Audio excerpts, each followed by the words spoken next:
Inwoners van Johannesburg se lewens word daagliks vergemaklik deur 800 brûe en oorbrûe in die stad. Die Johannesburgse padagentskap beplan nou om dit op te gradeer as deel van sy brugherstelprojek. Die Soweto hoofweg en die M1 en M2 snelweg gaan ook opgeknap word om verkeersopeenhopings te probeer verminder.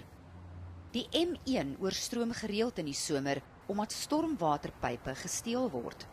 En die agentskap het geld op sy gesit om die probleem op te los. Die stad gaan ook nuwe brûe bou. Een van hulle is die Naledi-brug. Dit gaan gemeenskappe in Protea Noord in Soweto verbind, wat voorheen deur die treinspoor geskei is. Grondpaaie in Diepsloot, Orange Farm en Alexandra gaan ook geteer word. Die metroraad sê vandalisme is sy grootste probleem.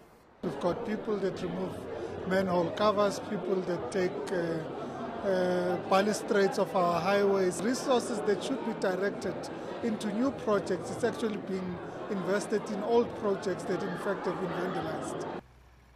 Die padagentskap gebruik nou sogenaamde slim stadsbestuurstelsels om vroeg reeds vas te stel watter infrastruktuur instandhouding benodig.